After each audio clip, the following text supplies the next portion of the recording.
Galera, hoje o assunto é mais do que importante. Recentemente saiu o filme de Overlord em Blu-ray, né? Todo mundo tava querendo falar sobre esse filme, querendo saber. Bom, tamo aqui de volta falando de Overlord. Dessa vez eu vou contar pra vocês tudo o que eu achei do filme, toda aquela análise completinha, falando os pontos a pontos do filme, o que foi positivo, o que foi negativo, pra gente conversar mais a fundo e entender. Eu não sei se você viu, se você não viu, dá uma procurada pra ver, porque um dos pontos negativos, já digo logo, foi muito mal divulgado esse filme, tá? Então, vem comigo! Se prepara, pega a pipoquinha e senta aí pra gente conversar muito mais. Então que vamos.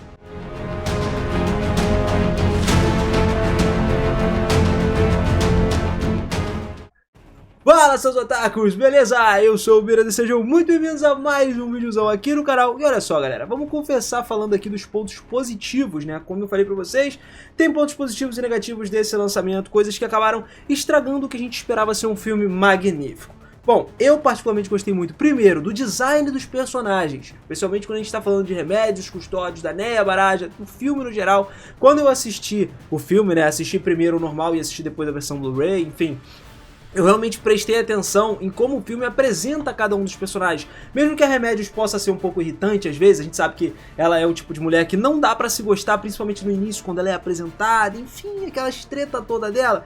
Tem que admitir que sim, ela ficou muito bem, ela foi muito bem apresentada, e a Neia também tem um visual marcante. Ela já era uma personagem muito marcante pra todo mundo na novel, e no anime, no filme, também veio top, especialmente quando ela tá usando óculos e tal. O design das luzes é muito excelente. E outro ponto também muito bom foi a formação dos demi-humanos que aparecem no filme, especialmente o design dos chefes, tá? Eles são chefes ameaçadores e isso torna a história interessante. Além daquele visual cafona dos vilões genéricos que a gente normalmente vê, eles têm de fato uma imposição de terror. Dito isso, cara, as expressões dos personagens também foram muito bem feitas. Melhor do que a quarta temporada, diga-se de passagem, tá? Eu olhei com bastante cuidado todos os detalhes e tal, momentos de diálogo, eles se expressam muito bem. Um dos exemplos mais memoráveis é quando o Ais leva lá pra tenda, né, pra participar da reunião do grupo do Reino Sagrado, e cara, a expressão da Remédios quando olhou pra ele, confusa, cínica, foi muito bem descrita, deu pra gente perceber isso. A expressão da Neia também era muito fofa quando o Ais adivinha a situação do Reino Sagrado.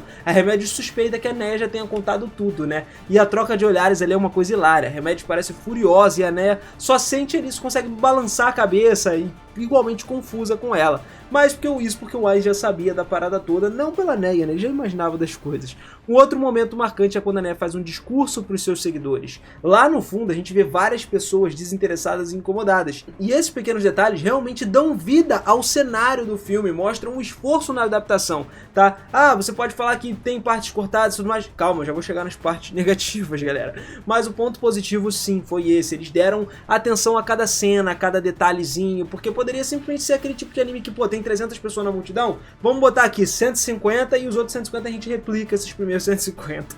Aí ia ficar tudo cagado, as cabeças tudo igual, o cabelo igual, o personagem igual, mas não, eles dão uns detalhezinhos diferenciados. A qualidade do CGI também é digna de elogios, tá? Apesar da gente ver CGIs em Overlord e ficar um pouco, CGI e tal, foi um CGI muito bem feito. Embora o design dos humanos tenha sido feito em alguns em CGI, eles ainda assim sejam um CGI que é agradável aos olhos, entendeu? Não é aquele CGI forçado como aconteceu com Arifureta ou com alguns outros animes. Felizmente, o erro grotesco da terceira temporada, por exemplo, foi trazer o CGI, onde o próprio demônio aparecia lá como se fosse uma cabra mal feita, entendeu? E isso não se repetiu no filme, eles aprenderam com o erro. E o destaque vai pra cena da luta lá dos paladinos, né, do lado da Remédio, e a formação de batalha foi incrível também, trazendo um dinamismo muito bom, que a gente não costuma ver na série principal de Overlord, tá? Uma batalha muito bem animada, com cenas de ação, vapt-vupt, isso a gente não vê tanto. Principalmente em Overlord, que é um anime mais parado, um anime muito mais político e tudo mais,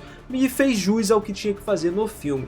No anime, certas cenas do exército em CGI costumavam ser usadas só como um plano de fundo, né? Ou como se fosse um alívio cômico. Mas isso foi levado a sério dessa vez dentro da história do filme para ser trazido uma coisa muito boa. As cenas de comédia também sempre tem que ter em Overlord, hilárias. Quando eu assisti o filme, cara, se você assistiu você vai concordar que o humor é muito mais engraçado do que a novel original, né? A ironia dos mal entendidos e tal, tipo aquele esquema do Demiurgo, do Ais, tudo se encaixa perfeitamente, sem parecer uma coisa forçada, né? Overlord sempre teve essa característica muito boa, especialmente trazendo a parte divertida quando a Neia enfrenta um monstro de duas cabeças que comenta sobre a flecha dela e tal, mesmo sendo meio teimosa, ela não quer admitir que a arma não pertence a ela e tal, e isso gera um momento muito hilário, onde até os inimigos param de lutar para assistir a discussão dela. Outro momento muito cômico também é quando o Jodabov tenta elogiar, só que a Neia se recusa a cooperar, levando ela a desistir de toda a encenação e tudo mais. A cena foi muito bem feita e muito divertida, deu pra rir, deu pra gente trocar uma ideia bacana. O mais icônico é que, no fim do filme, a Neia faz de tudo pra evitar usar o arco e não quer que ninguém saiba sobre as suas habilidades. Só que os habitantes do Reino Sagrado acabam testemunhando a grandeza da arma dela. A única exceção são os soldados que lutam do lado da Neia nas muralhas, tá? Infelizmente, todas as testemunhas que viram aquilo ali, viram a habilidade dela com arco, morreram no campo de batalha. Ironicamente, no momento em que a Neia finalmente decidiu lutar a sério usando o arco, as únicas pessoas presentes para assistir morreram logo depois. Então não adiantou de nada. E também é um momento cômico, porque quando ela finalmente chega a vez da Neia brilhar e mostrar a força, ela simplesmente... ninguém parece interessado em usar o arco, tá ligado?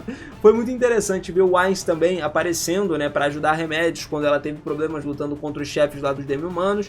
Só que depois de ajudar ela, o Ainz foi completamente ignorado, exceto pelos diabretes de duas cabeças lá adiante. Essa cena é uma das mais engraçadas do filme. Não foi censurada, tá? O que era inclusive o receio de muitos fãs antes do lançamento, que tirassem essa cena do anime. Não, eles não tiraram. Teve algumas especulações de que as cenas mais violentas seriam cortadas, mas isso também não aconteceu, o que pra mim foi um ponto mega positivo, porque a gente gosta de ver, né, violência, sangue, porradaria e tudo mais, e o filme mostrou momentos brutais sem nenhuma censura, como quando os demi-humanos lá mutilou um dos soldados, teve uma cena explícita pra gente. Apesar disso, a violência não foi uma parada exagerada, a ponto de se tornar, sei lá, uma coisa meio brutal, gratuita, foi uma coisa na medida certa do prazer, tá ligado? Tivemos outra surpresa interessante também da aparição dos Demônios das Sombras, que é uma criatura mencionada várias vezes no anime, mas que nunca tinha sido revelado até agora. Quando ele finalmente apareceu na tela, era um momento impactante. O filme também trouxe um pequeno negócio que poucas pessoas notaram. Quando a Remédios entrou no armazém lá do Reino Sagrado, a gente vê algumas participações especiais dos personagens de temporadas anteriores.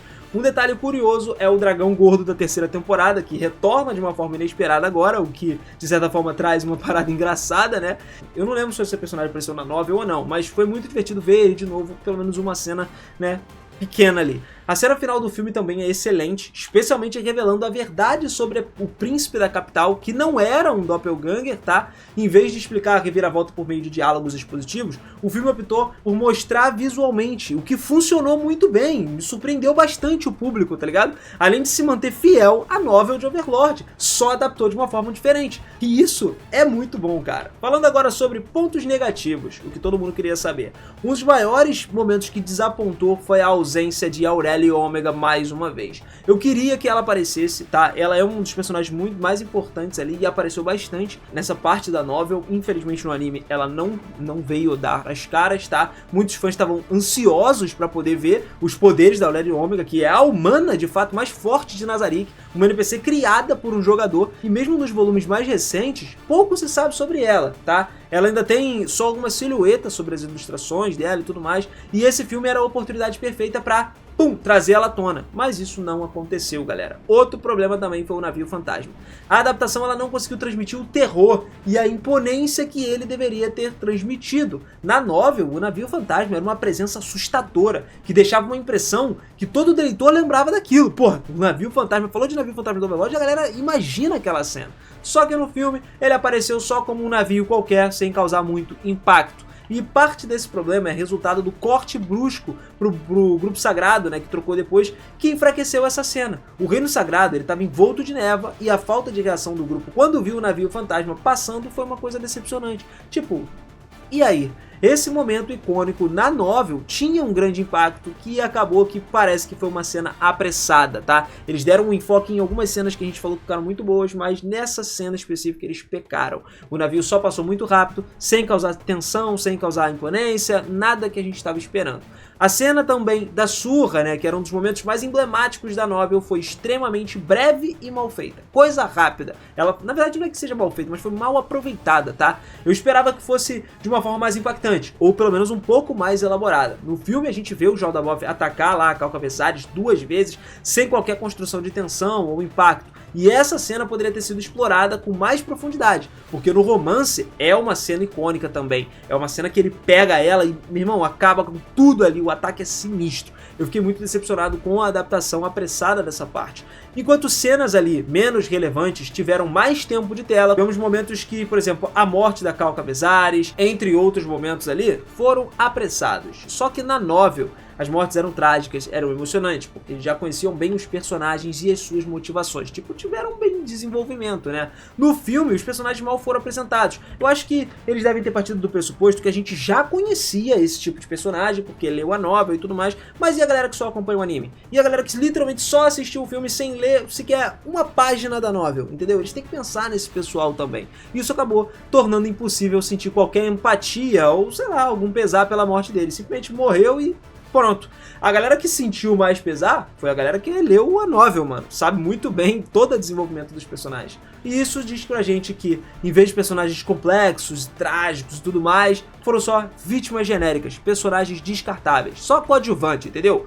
Outro problema sério foi o corte de cenas de ação. Eu sei que eu falei pra vocês que tiveram cenas brutais que não foram cortadas e tudo mais, né, em questão de batalhas, mas não foram todas. Tiveram algumas cenas que eu particularmente gostaria. Não necessariamente era uma coisa que ia fazer diferença, mas Overlord não é um anime focado em ação, galera. Só que isso também não justifica pular as lutas importantes. A batalha do Ice contra o Jodabov, por exemplo, foi extremamente curta, cara. Eu esperava uma batalha muito maior do que foi, e não teve tanto impacto assim. As cenas de luta que deviam ser num ponto alto desse filme, porque todo mundo tava esperando o Jodabov derrotar o Ainz e acabar com essa bagaça toda, elas foram diluídas, foram simplificadas, né? Digamos assim, foram diminuídas um pouquinho. Mesmo a batalha final do Ainz, que deveria ser o clímax, quando ele volta pra poder derrotar o Jodabov lá, o último ápice da parada, não teve tanta emoção quanto eu esperava que tivesse. Isso se torna ainda mais frustrante quando a gente percebe que o filme é excessivamente focado no ponto de vista da Neia e não do Ainz. Como resultado, as cenas de ação que poderiam ser mais empolgantes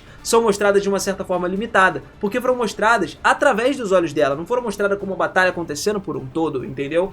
E eu até entendo, né, a escolha da narrativa deles lá, porque foi focado na melhor personagem desses volumes da novel, sem sombra de dúvidas. A Neia não tá nem descrito, né? É a personagem mais top, todo mundo ama ela. Mas assim, como espectador, eu queria ver muito mais. Eu gosto de Overlord, eu amo as lutas de Overlord, e uma luta dessa épica faz parte, né, de uma premissa incrível dessa história de Overlord. Eles fizeram, inclusive, um papel de parede lá, antes de lançar, né, o filme, com o Ainz sendo derrotado, caindo lá depois do Jodabov derrotar ele. E isso já era para ser o maior impacto. Mas, no fim, a adaptação deixou um pouco a desejar em alguns momentos importantes. Então, o filme foi meio que prejudicado por alguns cortes, né? Uma falta de impacto comprometeu a experiência. A batalha que deveria ser a mais épica de todas acabou só sendo uma exibição de fogos de artifício. Outra coisa, a atuação das Pleiades também deixou um pouco a desejar, com exceção de Aurélio Ômega, que sequer foi mencionada, né, que eu falei pra vocês.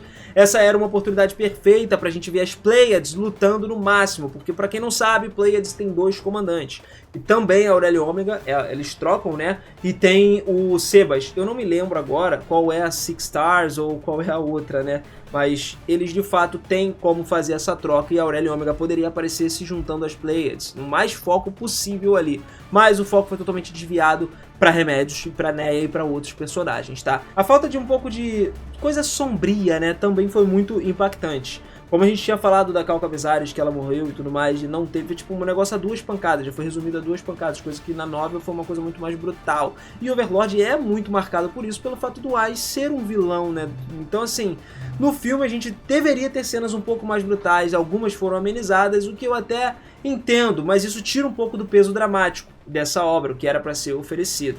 Outra mal adaptada também, que eu esqueci de falar, é a morte da Neia. Sim, pra quem não sabe, a Neia morreu. Ela não teve o impacto que deveria ter tido. Quando a Neia foi derrotada, a gente só vê lá um ferimento no ombro antes da tela só escurecer. E logo depois o Ainz aparece diante dela e revive e tal. A impressão que fica é que a Neia nem morreu de fato. Entendeu? Ela só ficou lá muito ferida perto da morte. E acabou no final das contas sendo desmaiada e foi curada pelo Ainz. Só que na novel é mais do que claro. A Neia morre. O Ainz usa um item de alto nível para reviver ela. E sem nenhum efeito colateral. Algo que traz um impacto muito grande pra história, porque o Ainz não faz isso, galera. Ele não revive pessoas aleatoriamente. A Neia foi eu acho que é a primeira humana que ele reviveu de fato, a primeira pessoa nesse mundo que ele reviveu. E esse momento poderia ter sido uma terapia de choque para os espectadores que não leram a novel. Caso tivesse um intervalo mais longo antes da ressurreição dela, né, talvez a galera ficasse mais impactada, tipo, caraca, mano, a Neia morreu e agora? O que vai acontecer até o Ainz aparecer? No filme, no entanto, a morte da Neia só passou sem emoção ou sem uma coisa dramática, tá? A morte do Ainz também foi tratada de uma forma muito rápida. Na novel, a morte dele gera uma reação massiva, não só no Reino Sagrado, eu já comentei pra vocês em vídeo aqui no canal o que aconteceu depois que ele morreu, mas também todos os países vizinhos, né? Tudo, por longo período de tempo, a galera passa ali sem saber o que aconteceu com ele antes dele ser revivido. E esse intervalo dá vários espaços para rumores, reações interessantes dos personagens, como o Dick Nive, a Henry, o Philip, tudo proporcionando cenas divertidas e intrigantes. No filme, porém, a notícia da morte do Ainz é tratada de uma forma superficial, afetando só o Reino Sagrado e perdendo todo o potencial dramático e cômico que poderia trazer pra gente da obra original. O corte do conteúdo também lá do volume 12 também prejudicou um pouco essa adaptação. Muitas partes importantes foram excluídas logo no início, como por exemplo, o encontro da Remédios com a Rosa Azul lá, a viagem ao Reino Feiticeiro e a conversa entre o Ainz e a Remédios no salão governamental. Isso não aconteceu. Para compensar, beleza, o filme tentou recapitular todos esses eventos por meio de diálogos entre Remédios e tudo mais, eles conversando ali, eles começavam a falar do Gustav, da Neia, que ficou apressado também e sem muita profundidade. Eles tiveram que diminuir um pouquinho ali, né? Eu acho que poderia ter até aumentado o filme, seriam cenas que poderiam ter aparecido muito rápido. As cenas da luta eles botaram rapidão, porque não botavam essas rápidas, tá? Então assim, em resumo, o filme pecou pela falta de impacto nas cenas cruciais e pela pressa de coordenar alguns acontecimentos importantes. A escolha para suavizar os momentos brutais, cortar cenas significativas, comprometeu a experiência no geral, o que deixou pra gente uma impressão que assim, a adaptação foi uma oportunidade perdida, né, digamos assim, de explorar aquele potencial sombrio e épico que a gente queria ver em Overlord. Eu tenho que admitir que os cortes feitos no filme foram na verdade eficazes, né, porque eles mantiveram a narrativa direta ao ponto, também não desviou muito, apesar de que a história não é muito assim, né? Pra quem gosta de Overlord, gosta de saber as informações, cada ponto ali que não fica solto, porque o Maruyama não deixa nada solto, entendeu? A gente entende cada ponto onde cada coisa se conecta perfeitamente. Então acabou que esse resultado geral deixou a transição da história fragmentada, né, pra galera que leu, causando uma sensação de salto no tempo ali da história. Esse ritmo gerou um conflito estranho entre a Neia e a Remédios, porque desde o início a gente é mostrado que a Remédios, ela sempre tá se irritando com a Neia, sem um motivo aparente, e isso acontece. Mas se esse processo tivesse sido melhor desenvolvido, a galera que só assiste o anime teria entendido mais claro que as duas personagens não se dão bem há muito tempo. Isso é uma coisa que vem, ó, das antigas. E o corte mais notável também que aconteceu ali é na parte que o Ainz morre, porque esse momento marca o início do reconhecimento da Neia por muitas pessoas. No filme, a Neia é mostrada ensinando o arco e flecha aos paladinos. Mesmo que eles simplesmente devessem, por padrão, usar as espadas, ela está ensinando os arco e flecha. As flechas da Neia, que deveriam ser especiais por serem feitas de magia rúnica, tá ligado? Elas não aparecem nada diferente das flechas comuns. Em contraste disso aí, as flechas do pai da Neia, que usavam um arco comum, pareciam mais impressionantes do que a dela. E essa falta de atenção aos detalhes visuais também tira o impacto da habilidade que a Neia tem, que foi várias vezes enfatizada na novel, que a Neia é uma personagem habilidosa, tem umas flechas diferentes, ela tem habilidades diferentes e ela é forte. Outra mudança também que chamou a atenção foi a forma como Ainz entregou o arco para Neia. Na novel, essa cena acontece numa carruagem, né, puxaram cavalos lá, e eles estavam conferindo um ar mais solene, um momento especial, né. Já no filme a entrega acontece de uma forma rápida, sem mesmo uma carga emocional, tipo, toma, vai, leva o arco. E aí meio que quebrou um pouco, né, mas beleza, também não tenho muito pra reclamar sobre isso não. Agora, falando da Remédios, uma coisa que eu mais esperava desse filme era a improvisação sobre a notícia da sua morte. Lá no volume 14, a Remédios ela é mencionada como morta fora de cena, e a quarta temporada do anime não abordou esse ponto. E a quarta temporada é depois do filme, pra quem não sabe. Eu achei que o filme poderia apresentar uma cena mostrando esse momento crucial da morte dela, mas o desfecho acabou seguindo fielmente o da novel, só sugerindo que a Remédios ainda estaria viva por algum tempo. Isso não é um problema pra galera que é leitora da novel, tá? Mas a galera que acompanha só o anime ficou sem saber se a Remédios morreu de fato ou não. E na novel, quem lê sabe que isso aconteceu. A trilha sonora final, falando de sons também, me decepcionou um pouco. Acho que é porque eu estava acostumado com a trilha sonora de Solo Leveling, brincadeiras à parte. Diferente das músicas que a gente vê icônicas de Overlord, né, que todo mundo, desde a primeira até a quarta temporada, a música tanto de início quanto de encerramento, parece que regrediu, mano. Ela literalmente foi diferente das composições que a gente tá acostumado a assistir, aquelas icônicas que fica pela sua cabeça, que só de começar a tocar, tu fala, Overlord, bom pra caraca esse anime. Mas tudo bem, no geral o filme deixou a desejar. Se tivesse sido mais longo, com pelo menos 3 horas de duração, ou mesmo adaptado em forma de série, né? Se fizesse, sei lá, uma temporada a mais, certamente eu acho que teria sido mais satisfatório, teria mais coisa pra se explicar. Porque em um filme de 2 horas, tá ligado? Não tem como você colocar tanta coisa, apesar de ser uma história muito grande. Se eles metessem uma temporada de 24 episódios, então, isso ia ser lindo de se ver. Não posso dizer que foi um filme ruim, não foi ruim, foi muito bom. O ponto principal é que a novel queria transmitir um sucesso e tal, que foi essas histórias, mas essa história gira em torno do Ainz na novel, em busca de promover, de conquistar o reino sagrado, e sem perceber acabou mudando completamente o destino de uma garota que no início era só uma humana, uma soldado ali, né, uma personagem rasa. Eventualmente ela se transformou numa líder religiosa com um poder político absurdo. E mesmo que o filme não tenha sido totalmente satisfatório, eu fico feliz por ter tido essa oportunidade de acompanhar esse filme diretamente, tá ligado? Se não fosse por todos vocês aqui que, estão sempre apoiando, sempre junto com o canal, provavelmente eu não teria nem conseguido assistir Overlord, nem teria assistido esse filme, porque, cara, é um ponto muito, muito, muito negativo. O Brasil praticamente não foi divulgado o filme, mano. Ele foi uma coisa que saiu em 2 estados que...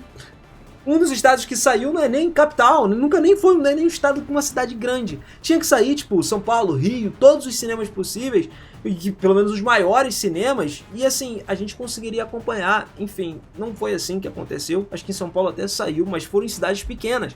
Não foi nem na parte grande de São Paulo.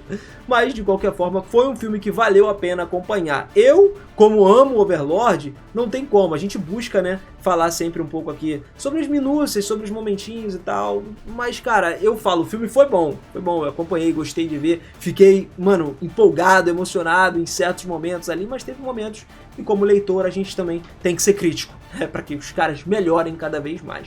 Bom, eu espero que vocês tenham gostado. Dessa vez eu resolvi trazer todo aquele resumo que eu tinha falado pra vocês. Eu fiquei muito tempo de trazer de Overlord, mas eu espero que vocês gostem. De resto, se quiser assistir o filme, dá uma pesquisada aí, porque ele é meio difícil de encontrar. Graças a Deus eu consegui, não foi uma coisa muito fácil de se assistir, eu já assisti há um tempo até. Por isso que eu tô decidindo falar um pouco com vocês agora sobre isso. Um momento de desabafo. Tamo junto demais, família. Se quiser acompanhar muito mais de Overlord, que eu já tenho novos temas de vídeo pra trazer aqui, não esquece de se inscrever no canal, de ativar o sininho, que o nosso caveirão tá pronto pra guerra. Tamo junto demais, beijo no coração e eu vejo vocês na próxima. Valeu!